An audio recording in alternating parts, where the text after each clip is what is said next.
Hay películas que con el correr del tiempo se vuelven entrañables y pasan a formar parte de nuestras vidas. Hoy vamos a revisar una de esas. ¿Qué les parece? Quédense conmigo.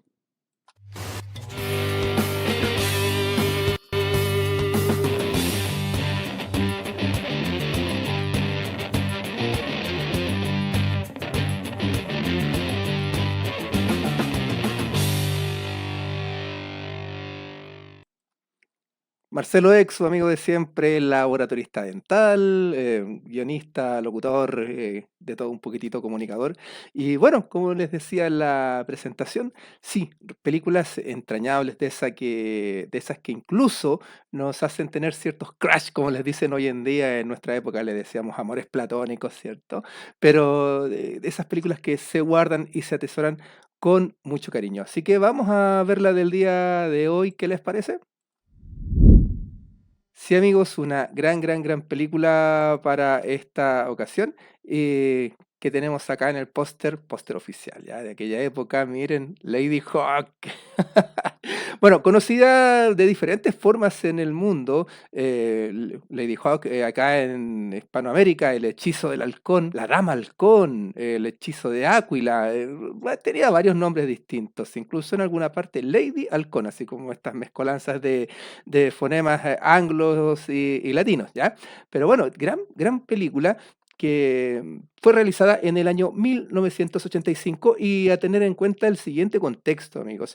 En esa época se estaban pasando mucho a inicios de los 80, películas que tenían que ver con fantasía, ¿ok? Excalibur de 1981, Krull, el Destructor del 83 también, por cómo dejar afuera a Conan el Bárbaro del 82, ahí presentándonos a Schwarzenegger con sus primeros pasos, ¿cierto? Y bueno, Leyenda también, Tom Cruise también del año 1985, filmes que marcaron presencia, que marcaron esta como necesidad de querer hacer cosas relacionadas con la fantasía, con el romanticismo, con la épica.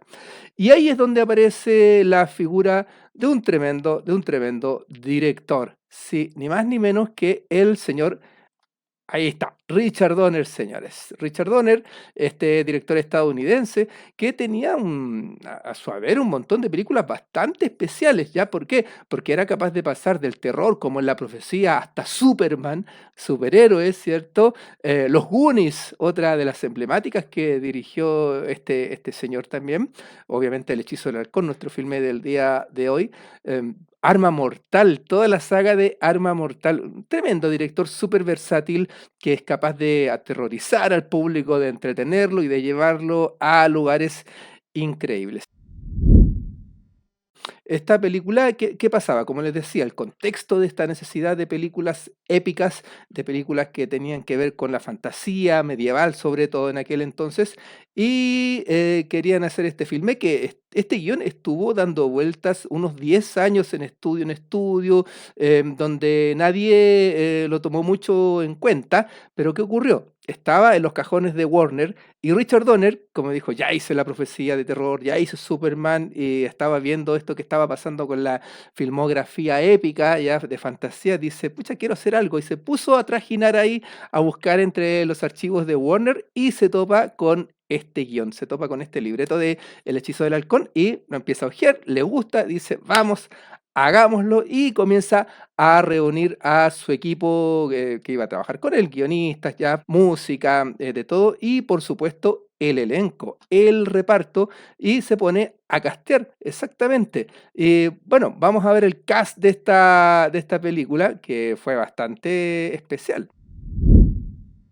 Vamos en primer lugar con la hermosísima Michelle Pfeiffer. Sí, Michelle Pfeiffer, que en ese entonces contaba con 25 años. ¿Qué les parece? Sí, que venía de producciones como Scarface, ahí estamos, la infame Grease 2, donde fue protagonista. De hecho, en esta película que le fue tan mal, Grease 2 fue su primer gran protagónico, ella como estrella principal. Bueno, yo creo que cuando mencionamos a Michelle Pfeiffer, lo primero que se nos viene a la mente es Gatúbela, la Gatúbela inolvidable de Batman Returns, y no solo por esta actuación tan sensual e icónica que nos brindó, sino que también por su manejo del látigo. Hay varios documentales donde nos muestra que ella con el látigo, así en vivo y en directo, que llegaba a sacar aplausos del equipo de producción. Así que la tremenda, tremenda Michelle Pfeiffer. En el protagónico, otro actorazo, Rutger Hauer, sé que nos dejó lamentablemente no hace mucho, en 2019 partió este tremendo actor holandés que era bastante conocido en Europa al inicio de su carrera en teatro, en cine europeo, muy de autor, y llega a Estados Unidos, llama la atención de los productores por su gran estampa, digamos, y llega a Estados Unidos su primera película en 1981, Halcones de la Noche, con Sylvester Stallone haciendo de malo, porque tenía este como perfil, esta cara de hacer buenos malos, buenos villanos, y Rutger Hauer se gana un lugar en la filmografía estadounidense. ¿Cómo recordar o cómo olvidar, digo, estos roles emblemáticos? Roy Batty, el androide de Blade Runner, que se convirtió en un personaje de culto hasta el día de hoy. Vamos con nuestro tercer protagónico, señores. Un jovencísimo en aquel entonces, Matthew Broderick, sí, uno de los actores sensación que partió su carrera bastante chico, en comerciales, en teatro también. em, Parte con los primeros roles secundarios, pero en Juegos de Guerra de 1982, Matthew Broderick se consagra como un gran actor, como una de estas grandes promesas del Hollywood de aquel entonces. Sin embargo, tendría como bastantes altibajos después de su primera etapa, también prestando su voz para doblajes en algún momento, pero comienza esta carrera que iba de ser muy prometedora, se desinfla un poco, se vuelve a levantar y el día de hoy sigue estando presente en muchas producciones norteamericanas. Painkiller, una serie que es bastante exitosa en plataformas y donde Matthew Broderick mantiene el protagonismo. Algunos de sus personajes icónicos, por supuesto, en Juegos de Guerra, Simba, la voz adulta de Simba en el Rey León, pero también en Godzilla del año 1998, el Godzilla de Roland Emmerich, el infame Godzilla, y algunos papeles como el Inspector Gadget, que no le fue para nada bien con eso, pero Matthew Broderick, un actorazo enorme que fue parte de este elenco de la película del día de hoy. Otros grandes consagrados, por supuesto, John Wood, actorazo. Actorazo que tiene un papel muy, muy importante en el obispo de Aquilas, el malvado acá, un actor británico que venía también del mundo del teatro, un actor muy shakespeariano, que aterriza en Estados Unidos también y pasa a ser parte de muchas producciones estadounidenses. Un datito aquí que también en ese mismo periodo de tiempo, 1983, junto a Matthew Broderick, cuando protagoniza el Juegos de Guerra, esta película de un joven hacker que se mete con los sistemas de misiles del Pentágono, John Wood también comparte roles ahí con Matthew Broderick en esa producción y posterior lo harían acá en El Hechizo del Halcón. Hoy tenemos un tremendo elenco de actores que participaron en esta película. McKern también, actor escocés, otro hombre de la escuela británica, aquí hace a un monje llamado Imperius en esta película. Gran actor que aporta también con su prestancia, con su experiencia para estos roles importantísimos.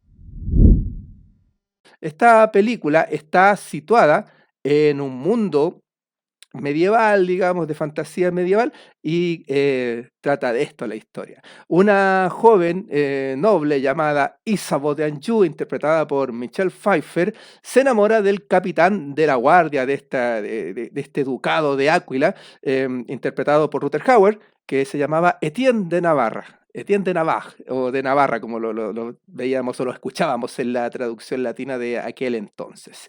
¿Y qué pasaba con ellos? Se enamoran.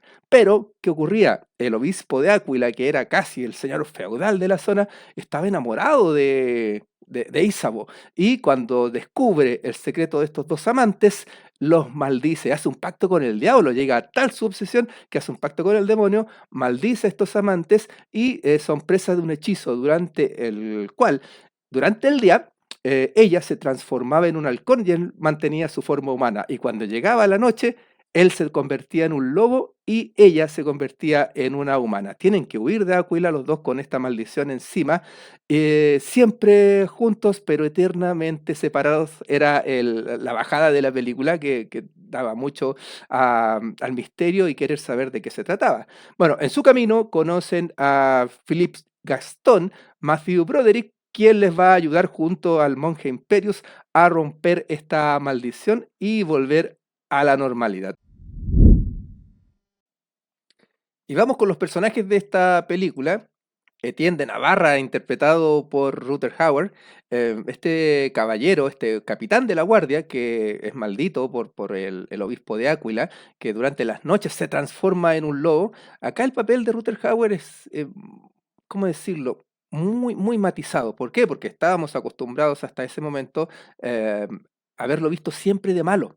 Verlo de protagonista, verlo del bueno, de la historia, le da la oportunidad de ofrecer muchos más matices, porque aquí no es cualquier tipo de héroe, es un héroe trágico, ya que está cargando con una maldición, se le ve vulnerable en varios momentos de la historia. Hay unas escenas que son realmente desgarradoras y donde él sabe pero interpretar, sabe transmitir de forma bastante potente todo lo que está pasando con este personaje. Entonces aquí una tremenda actuación la que nos brinda Rutger Hauer como Etienne de Navarra.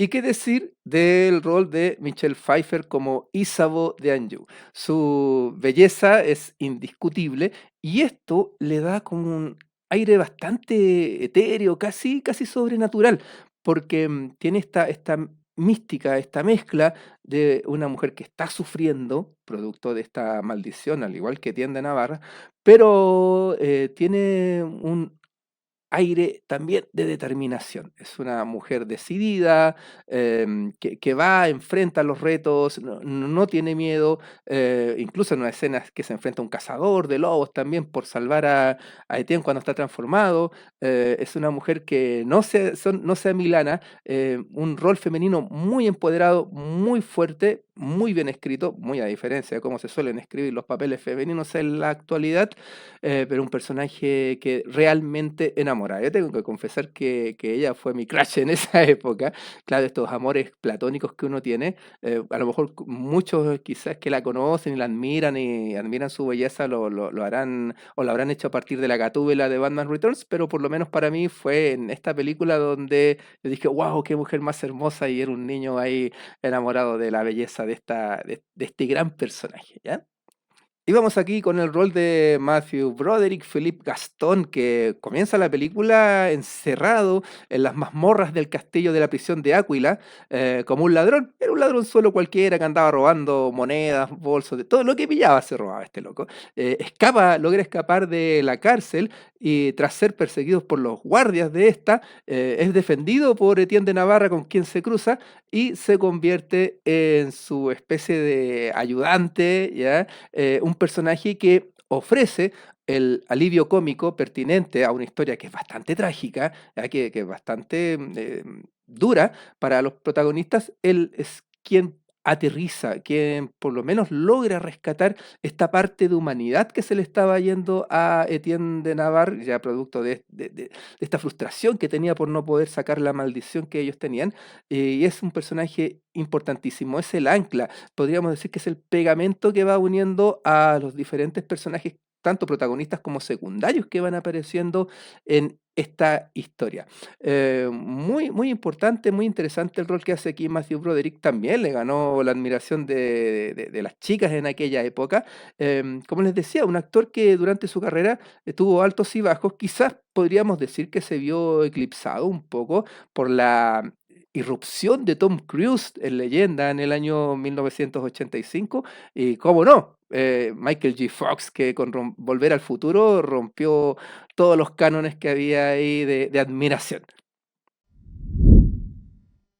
Esta película logra momentos únicos. Hay varias escenas en particular que logran que el espectador empatice de manera fuerte, se involucre con la historia que se está contando. Una de ellas es el momento de la transformación. Etienne tiene en un momento de la peli un instante donde conversa con Philip y cuando ya Philip se había enterado del hechizo del halcón y de esta maldición, le dice que hay un momento durante el día, durante el amanecer, en que ellos durante un segundo se pueden mirar a los ojos. Es un segundo donde hay un sufrimiento indescriptible. Etienne se lo cuenta, pero después lo vemos en pantalla. Y ahí es donde podemos empatizar y donde podemos comprender ese dolor desgarrador que Etienne tiene de poder ver a su amada, pero no poder estar con ella nunca. Y de verdad es un momento que emociona bastante. Es una secuencia muy, muy bien lograda, a pesar que los efectos especiales de la época no lo daban a entender como uno hubiese querido, pero logra transmitir esta emocionalidad, logra transmitir este dolor que sienten los personajes, porque insisto, esta es una película que tiene momentos muy desgarradores porque juega todo el tiempo con este concepto del dolor que está sintiendo esta pareja. Entonces, es una secuencia, insisto, muy bien realizada, muy bien lograda, que quizás con el CGI de hoy en día, no sé hasta qué punto se habría podido mejorar. Lo que importa aquí es lo que transmite la actuación. Y aquí, nada que decir, está muy, muy bien logrado. Y algunas cosillas simpáticas que pasaron durante el rodaje. El papel de Etienne de Navarra se lo iba a llevar Kurt Russell, otro gran actor característico de películas de acción, pero Kurt lee este guión, no le gusta mucho y al final se termina Rutger Hauer quedando con el papel. En cuanto a Michelle Pfeiffer, Richard Donner no tuvo ninguna duda. Él sí o sí quería quedarse con Michelle Pfeiffer. ¿Por qué? Porque según habría manifestado en unas entrevistas posteriores, ella tenía esta cualidad etérea que él andaba buscando en el personaje de esta mujer bella que estaba ensombrecida por esta maldición. La película, qué decir, para nada éxito de taquilla, no le fue bien, como ha sucedido con muchas películas icónicas hasta el día de hoy. No recaudó ni siquiera los costos de producción, fue un rotundo fracaso en la taquilla. Muchos medios de la época criticaron a Richard Donner de simplemente haberse querido dar el gusto de hacer una película de fantasía tras haber incursionado en varios otros géneros. Pero sí, es cierto, no le fue bien al Hechizo del Halcón, pero ¿qué ocurrió? Llegan los videoclubs, se convirtió en blockbuster, en número uno en arriendos en la época de los videoclubs. Después que decir, se pasó muchas veces en televisión. Muchos de nosotros, los que vivimos en los 80, la conocimos porque era un habitué de las tardes de cine de aquel entonces Canal 7, hoy TVN, y ahí fue donde pudimos conocer esta maravillosa película. También ganó, bueno, tuvo sus premios, ganó los premios Saturno, que son estos premios que se les entregan a las películas de ficción y fantasía. Gana premios Saturno, fue nominada al Oscar en su momento también por vestuario, que también hubo una gran tarea, una gran labor de la gente de vestuario que trataron de hacer que estos no se vieran tan teatrales, sino que de alguna forma transmitieran la rudeza de la época, de la era medieval, de hacerlo los más realistas posibles, hablando para la época, porque igual a mí me llama la atención que también se vean tan pulcros también, tan bonitos, pero es un vestuario muy bien logrado, caracterizaciones, maquillaje, tiene muchas cosas de elementos artísticos que hacen que esta película sea bastante bien valorada. Y en cuanto a la banda sonora, ocurre algo bastante particular porque se les encarga esta tarea a dos grandes músicos, dos grandes compositores. En primer lugar, don Andrew Powell y a Alan Parsons, sí, el mismísimo de Alan Parsons Project, famoso por Eye in the Sky, Time y otros temazos también. Bueno, los que lo siguen son fans de él, ya saben de lo que estoy hablando. Bueno, el punto es que se les solicita realizar una banda sonora que evoque castillos, luchas, batallas, épica, romanticismo y fantasía, pero Andrew Powell estaba más como en esa onda, ya hacer algo como más clásico, digamos, pero Alan Parsons no pudo evitar la tentación de meter sintetizadores, de meter instrumentación, de meter algo mucho más popero, que sonara mucho más oreja ochentera, y da como resultado una banda sonora bien especial. Em, tiene esta mezcla, a ratos te evoca esta epicidad propia de estas películas del género, tiene estas entradas rimbombantes, pero después tiene estos ritmos con beats muy ochenteros, muy en clave pop, y logran una banda sonora que tuvo opiniones muy divididas. ¿Por qué? Porque los críticos de aquel entonces decían, no, pero es que esta banda en momentos no se siente, te saca de la fantasía en la cual tú te estás sumergiendo, y otros decían, no, que era algo bastante innovador para la época. En lo personal yo lo encuentro bien, me gusta esta mezcla extraña de mezclar estos ritmos ochenteros. De hecho, en producciones de ahora me he estado fijando en plataformas actuales, en películas que son antiguas, por ejemplo, le ponen ritmos de música como más actual. La misma película de Elvis, por ejemplo, lo hizo, ponían canciones o ritmos actuales. También me acuerdo en Sinners también, se junto con poner como blues de principios del siglo XX, también jugaba con esto de colocar ritmos más de hoy en día. Entonces, hizo lo mismo Alan Parsons en aquel entonces y tuvimos una banda sonora que mezclaba muy bien lo épico, lo romántico digo, y también lo novedoso, ¿ya? Lo del momento. Entonces fue una banda sonora bien especial. A mí me gusta, harto. Les invito a que la puedan escuchar ahí, la pueden encontrar entera los álbumes en distintas plataformas también, Spotify también lo pueden pillar, así que descárguenla y échenle una oída y después comparemos opiniones ahí en los comentarios. ¿Qué les parece? Y bien amigos, esta gran película Lady Hawk, el hechizo del halcón, entrañable, de culto, nos enseña cómo el cine de la época eh, puede mezclar lo actual con la música ochentera, el romanticismo, la fantasía. Insisto, si bien es cierto, no le fue bien en su momento, pero es de esas películas que uno atesora en el corazón, grandes actuaciones, uno de los clásicos imperdibles que les invito a ver y que ha tenido sus repercusiones. Incluso me acuerdo de una cantante europea que se llama Lady Hawk, justamente en honor a esta película, por ejemplo. Hasta ese nivel ha llegado. Hay una gran cantidad de fanart también que se han hecho en plataformas que pueden encontrar, pero una peli que sin duda alguna merece la pena sentarse a ver y a recordar. Y bien amigos, este ha sido el recuerdo para esta oportunidad. Espero que les haya gustado esta película El hechizo del halcón. Les invito a comentar ahí, escriban. ¿Les gusta esta película? ¿La vieron? ¿No la han visto? Si alguien no la ha visto y la quiere ver, escríbame ahí. Les puedo recomendar dónde le pueden echar su miradita. ¿Ya? Recuerden suscribirse al canal, estén atentos para que nos encontremos en otra sesión donde vamos a recordar, a mezclar vivencias de la mano siempre con la cultura pop. Marcelo Ex, su amigo, les mando un abrazo gigante. Nos vemos en la próxima.